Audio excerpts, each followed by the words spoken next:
Now, ladies and gentlemen, said Woj bomb, burner, bullet. Again, I ain't gonna lie, Sparkle. And I'm pulling it up right now. But a team that did make a couple of moves that a lot of people were expecting, the Raptors moved the asset. They moved OG. The OG talks were getting up there with the Miles Turner prime conversations. They were getting up there with Derek White kind of conversations all right now. But I ain't gonna lie, I think we all did not expect this team to be the people that get him. Let me just pull this up right now. 1 second. Sorry about that. Swear I'm rusty. Gotta give me some time here. There we go. There we go, ladies and gentlemen, boys and girls, children of all ages. The Woj bomb of 2024. Really late 2023. Woj bomb. Yeah. Unironic story about this. I'm going to start off this segment here. The Toronto Raptors are finalizing a trade to send OG Anunoby to the New York Knicks for a package including Emmanuel Quickley, RJ Barrett, and draft considerations. Now, I'll do my job of, finding out exactly what those draft considerations were. If one of my hosts already have that, thank God, because I don't feel like looking that shit up. But off the dome, not going to lie, I never expected RJ Barrett to be gone. I thought the Knicks were just like completely behind RJ. I thought You think he's their Marcus Smart? Is that what you saying? Yeah, at this point, type shit. Well, and I'll admit, Marcus Smart got traded. So fair enough. Marcus Smart did get traded. I'll say this. Admittingly, you can call me out for not watching the most Knicks games because outside of playback, I'll be blunt. I haven't seen that. It's literally been playback. That's it. Outside of that, I haven't been watching Knicks games. But damn, I just never saw that coming. I think it's like, I don't know what it does for either team now because RJ Barrett, yeah, I guess he has more scoring potential, more upside maybe. But OG's more like a win now player. But the thing is, are they just like, fuck you, Becky Hammond? Because now you're kind of trying to tell me that you have Julius Randle, you have Jalen Brunson, you're gonna put OG next to him and try to win now. So I don't know. But either way, I just want to point out that this Woj bomb had a lot of hype, and this is a hater take out of me. A lot of hype for some mid bomb. I'm sorry. You're a fool. Mid bomb, bro. I'm sorry. No. You're a fool because you don't know this. And I think this is clear as day. B-Souls will agree with me. OG Anunoby can guard Nikola Jokic. I know. Sir. Oh, my God. You don't know about OG for real, man. I ain't gonna lie. I learned a lot about OG this weekend. Yeah. He really is that guy. And I think you need to acknowledge that, man. He can guard Joel Embiid. He can guard Ja Morant. Dog. He can guard Victor Wembanyama. He will take Jokic out the game and make him not exist. Verbatim. There is not a switch he's run from ever. Man, this sounds like what Masai would say in the trade negotiation. Trust me. Just believe all you need to give up for this hell of a guy, RJ Barrett. Yeah, man. Let me explain something, bro. Let me explain something. This is the truest story, bro, and it's not the most home run funny story. But I'm streaming. I think we're watching a SpongeBob Christmas special, some shit like that. Playing a drinking game. I look to the left. I'm like a good couple shots in. Woj bomb. I'm like, the fuck happened? Okay. Woj bomb. Boom. I ain't gonna lie. I log in on Twitter. When I seen a picture of OG Anunoby and Knicks, man, I ain't gonna lie. I was mad, bro. I'm like, all right, bro, really? Like, y'all niggas Woj bomb that? Like that's not even gas. That's not even motion for real. But obviously maybe we're over hating on the play. Damo, how do you feel about OG Anunoby to the Knicks or RJ Barrett to the Raptors? I think it's mid-height, but how do you feel? My first initial thought when I seen that trade, seeing all it entailed, was the Knicks get fleeced. The Knicks got fleeced if they don't resign OG, because I don't think OG is on a deal. I don't think he's on a long-term deal. I thought OG was coming off the books this year. Is he an expiring? You didn't think he probably was on now? Come on. I'm about to say, I don't think he's expiring. From my belief, I thought he was expiring. Someone please check with me. But if he's an expiring deal, so again, if they don't re-sign OG, they got fleeced because RJ's on a longer deal. They recently inked RJ not too long ago. So RJ's on a longer deal. You gave up who? RJ and Emmanuel Quickly, who they didn't want to pay quickly. That's fine, but you still gave up 2 Knick faithfuls. Them Knick fans was believing in them too. So you gave up 2 I would say fan favorites more so on Quickly than RJ. It's mixed barrel with RJ, but still, for OG, if he walks, you got fleas. Now, if y'all resign OG personally, I see this as a win-win. I like this trade. I don't think it. Obviously, it's not the biggest. It's not Tyrese for Sabonis. It's not like that. But it definitely is a win-win for both teams. The Knicks are obviously showing you, like, hey, this is our team. We're going to get by on defense. Brunson's our guy. Randall was our other guy. And we just needed that official number 3. RJ was not it. I think RJ was that number 3. I'm glad they came to this conclusion rather than 5-6 more years down the line. And he really does like Marcus Smart of New York. So I'm glad that they finally decided, hey, we're done with him. That's good. RJ gets to go home. He gets to be the Toronto native, the Canada native. He gets to go save Canada for all I fucking care. He can be their Marcus Smart, right? Well, he can go home. He can go do it for the land. Canada, this is for you type shit. Like, I love it. I saw him at the press conference today. I ain't never seen RJ Barrett with 2 diamond earrings in his ear a day of my life. He had the big diamonds on. He had a Rolex. Yeah, he's cheesing. Big fish in a small pond type shit. Oh, yeah. Nah. Personally, though, I really like the trade for the Raptors more than the Knicks, if I just had to pick one. Like we've been talking about, I think Toronto gets their Marcus Smart and RJ Barrett, man. Hometown kid goes home. I think he's really going to be Marcus Smart isn't from Boston. All right, here you go. No. I'm not saying that's why he's their Marcus Smart, but I'm saying that adds to it. I think what you mean was like when they traded for Porzingis, like Celtics fans were like more sad about Marcus Smart leaving than more happy about them getting Porzingis for a little bit. Yeah, like for a little bit. Thing where and then we saw Porzingis on the floor. It was like, oh. By the way, before you keep going, I want to thank Root Barreto with the 5. Root Barreto with the 5. We saw that, my boy. Good see you. Yeah, I like RJ Barrett going to Toronto, and I really like Emmanuel Quickly, in my opinion. I think that's the biggest part for me for the Raptors. I think we've been asking for the Raptors to blow it up and find some sort of young core to build around. And with him and Scotty Barnes, it's a step in the right direction. And with everything going on, I do think they're still looking to trade Pascal Siakam. So this is like one move that's not the final move, but once all the moves play out, I think the vision will be more clear for the Raptors. And then for the Knicks, hey, listen, when they committed to Jalen Brunson and Julius Randle, I never expected championship contenders, but I did expect like a playoff contending team that's going to give some joy to New York Knicks fans. And, I like that they're doubling down on that. You know what I'm saying? We had the same conversation about the Kings. Let's just get some winning basketball for this franchise because it's been a long time since they've received it. Hey, let's just maximize what we got. And I do think OG for them gives them more. I think it gives them a stronger lineup, but I really do think they're going to miss Emmanuel Quickly off the bench, though. So yeah. I heavily agree there. I agree with the sentiment going around this is a win-win as long as the Raptors aren't done. if the Raptors stop making moves and they're like, all right, now that we're talking Barnes, Siakam, RJ, rings. No, not at all. Not even remotely. You get the Photoshop where it's like, who's stopping this team? And it's like, like please, I don't want to see your TikTok edits. I don't want to see nothing of this trio. Spoiler alert, it's not this one right here. Keep making moves. I heard something about Siakam to Dallas. I don't know if I like that. I don't like that at all. That was convincing me to just. Who would they get it from Dallas? Grant what? What? Damo is officially convinced me to just jump the gun and say, "Yo, this shit ass." I was just going out there. I heard about Dallas. Dwight Powell. Somebody Dwight Powell and Derek Lively. Like, what are you about to give?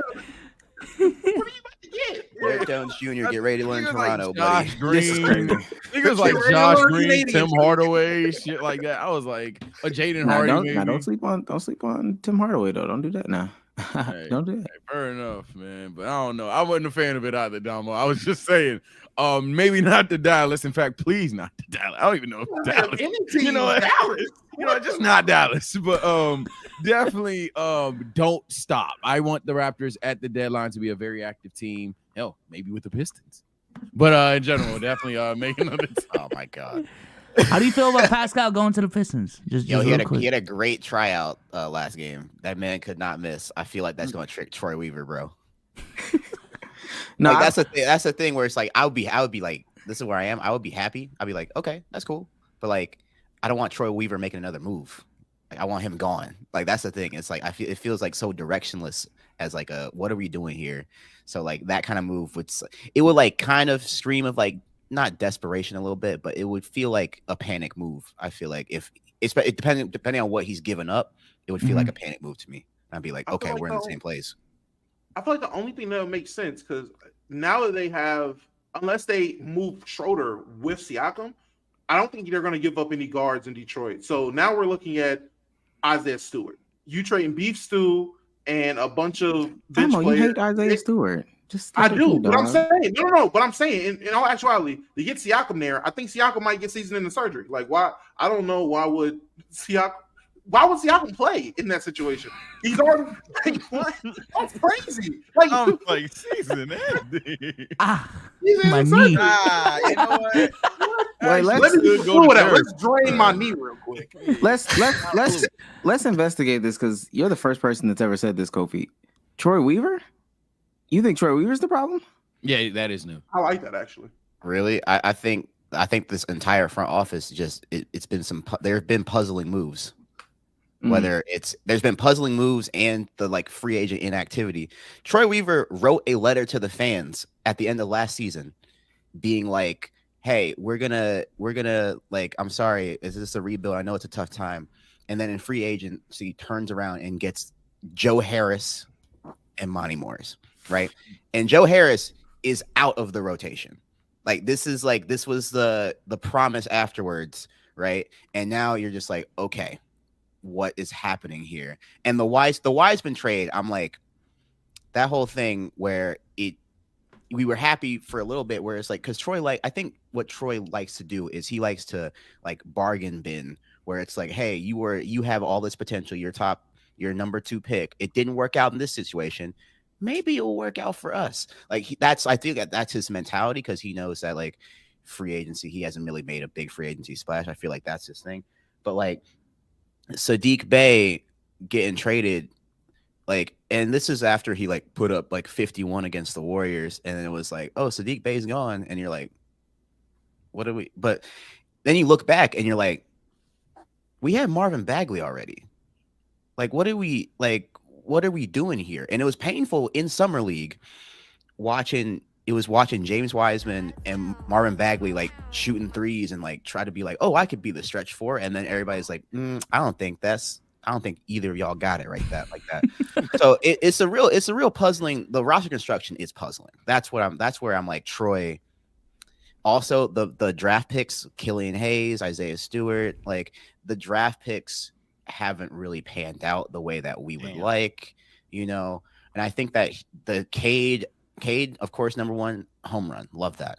Jaden Ivey, number 5, I do love that. I think it was either like Pistons fans either wanted Murray or Ivy, fine with that. 17 wins, getting the 5th pick, getting Asar. I do like Asar. The Pistons do have a wing problem right now. Like, there are no wings on this team, like, really. Like, Kevin Knox at the 4 is like, that was our, like, okay. I feel like that's he don't even got words. I don't. That's pain. That is true pain. So I'm telling you, as a Pistons fan over here, like, go on Pistons Twitter. I want everyone to go on Pistons Twitter right now and look at the quote tweets for all the starting lineup combinations. Look at all of them. Like, read all the replies. Look, that is Pistons fans are upset, and I feel really bad for that social media admin, because they don't. Oh, you're talking about the official Pistons account? Yeah. Okay. Yeah, like the official Pistons account with like accounts. Oh my god. Because then people will be like on the replies like, why is Killian Hayes starting at the 2? Like, why? It's like you see all these replies of like people just being like, this is, and yeah, you can Monty Williams, but this is Troy Weaver's creation. Like it's not a basketball team. That's why it's not like a coherent basketball team. You know what I'm saying? I think, I remember me saying this. As far as I understand in these conversations, the only one that signaled this has been me. But like Troy Weaver falls into this category for me as a Hawks fan, of like I was somewhere else that built a successful roster, and now I'm getting the clout boost of saying I was there. So Troy Weaver is like, oh, hey, he built it. He was part of that OKC. He built OKC. He can come over and, you know what I'm saying? He could do it over here. We fell for it. In Atlanta, that was Travis Slank because he was like, oh, yeah, we're just going to make a Warriors East. Just going to make a Warriors East over here. Trae Young is Curry, Kevin Herter. He'll be Clay. John Collins, Draymond Green. DeAndre Hunter. He's going to be the Dre. Like, okay, brother. But no, yeah, I'm glad you signaled that. I do want to ask, and we're all over the place here, but I do want to ask, if you had to divide the pie between who has responsibility for like the Pistons being inept, who would you say? How would you divide that pie? All right, 0% players. That's crazy. Kick them off the pie. Say 0% player. These players. Are you serious? Yeah, I'm very serious. 0. Where it's like, because I can't be mad at this is like the situation that they're in. Like this team doesn't like. It doesn't like it's Monty Williams starting these two big lineups. It's not functional. Like these players, like I think there's been like a misunderstanding from the front office about what each player can do on the team, and then it shows up and you put 5 out. You have you ever played 2K Rec, and then you like realize that midway through the game nobody can shoot threes? Like you realize that I feel like this is what's happening, where like the player will be like, hey, here's a player like being scouted. I think Troy Weaver's like, hey, this is what I could do. And then Troy Weaver's like, okay, we're just going to add you to this team. And it's like, wait, what about how does he work well with the others? We'll figure that out later. We never figure that out.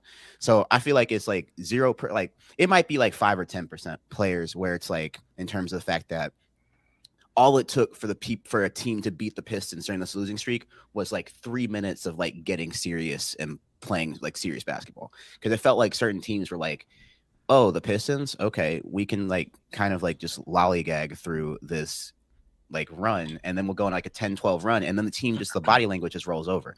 I think it is 30% Monty Williams, because while he's been handed this not coherent roster, like that's where I'm saying, well, he's been handed a not coherent roster. I think it's 30% Monty Williams, but he has made some questionable roster, like who plays for how long or what and whatnot. Like starting Killian Hayes next to Cade Cunningham was just really painful. Like the lack of space, where it took a while for like Cade was getting like the most difficult shot diet like in the league, where it was like there's nothing really Cade can't operate under these conditions, right? So that's where, and the rest of it goes to the front office, because it's year 4. So it's year 4. So like 60%. 60% front office. It's year 4. So go ahead. Because I listen. Don't get me wrong. Again, I've been putting on for the Pistons. I have been out here in these streets screaming for the heavens about this team. I can't get behind 0% player blame. Alec Burks is a player. I'm sorry. I'm at 10. I said 10. I'll do 10. Okay. I'll do 10. Live with that. There's no way. I'm like, hey, I think with Pistons fans, I'm like, I'm not really that mad at the team. Like I'm looking at Cade, I'm like, you're trying your best. I'm looking at Jaden, you're not getting consistent minutes. You're right. I'm like, the minutes flopping, I'm like, you can't control that. Isaiah, like Asar Thompson, you'll get 8 minutes one game and then 25 the next. You can't control that. Like it's like that kind of thing where I'm like, I can't be mad, because I'm like, if Asar and Marcus Sasser aren't going to play that much, I'd rather have them in the G League, because right now it's more about reps, and like right now, then like we're not trying to win. I want Asar to be able to like have reps, whether it's in the G League or NBA. At this point, I don't care. So there's a lot of stuff that's outside of these players' control, and they're not like I don't think these players are really put in a position to succeed because of just how they operate as basketball players. That's why I'm not like being like the players. I don't think like Alec Burks and Isaiah Livers, those two, it frustrates me seeing Alec Burks get like played this much because I feel like it shouldn't have to be the case. However, it's another cycle where it's like Monty Williams looks at his bench and goes, "Okay, I don't know who else what's going to work over here. I don't know who else can possibly step in." He feels like he doesn't have a choice. Like, so that's why I'm like 10%. Yeah, no, I get it. Cade's just terrible turnovers, dribbling into people, into crowded areas. Although the area is crowded, but dribbling into crowded areas, that's not a problem. Him not being able to throw a lob pass for real, that's not a problem. Killian Hayes being Killian Hayes is not a problem. I mean, he's also just getting playing time. Jaden Ivey looking like Russell Westbrook. Oh, no, probably not Russell Westbrook. I shouldn't say that. I should probably say more like Cam Reddish offensively, from my remembering of what Cam Reddish is. That's not, bigger than 10%. Alec Burke being Alec Burks, that's not more than 10%. And then the combination of Wiseman and what's Bagley. So Omar, what is your pie looking like? Just for a clarification.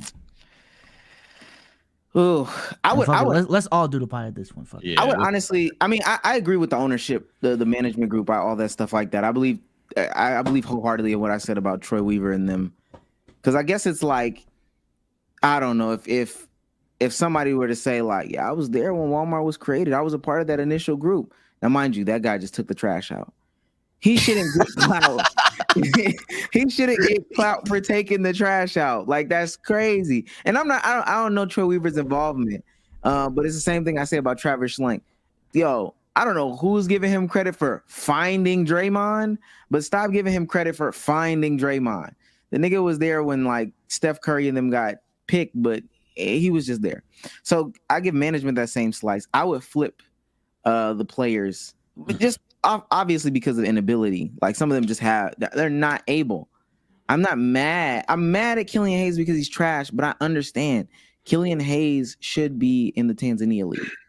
Like, he should not be playing American basketball. He is a Creator League OTE legend. Like, I can see that. He's light skinned. Stop saying he's light skinned. Sponsored by Factor and everything, right? Yeah, That's he's Good amazing. hair, tattoos. It That's works. what I'm saying. Good looking too, man. Hey. You know what's crazy? He's a pretty guy, and I never hear him get like lumped in with the Kelly Oubre's, of the world or whatever. So that's how I know that like he just sucks at basketball. I've never. Oh my God, Damo, I've heard that before. Oh yeah, I've done it. No. On God, I've done that. I'll put him in those conversations. In terms of sexy NBA players, Relax. You got all right. My bad. The freak of meat is crazy. And then the last thing is I don't know ball for real. The last one I would put the 10% at Monty, because like Kofi just said, when I look down at the bench, it's like, oh damn, Alec Burke took like 4 bad shots. Now, if I put Killian Hayes in, if I put Ivy in, he might just play derpy basketball and derp us into some shots. And then if I put Alec Livers in, stay in, Alec. Stay in, buddy. I guess I just let me see what we can do there. Same thing with the bigs. Like, if I take, all right, B-Stu, you fucking up. Let me look down here and see who I got. James Wiseman cheesing. Nah, I can't do it.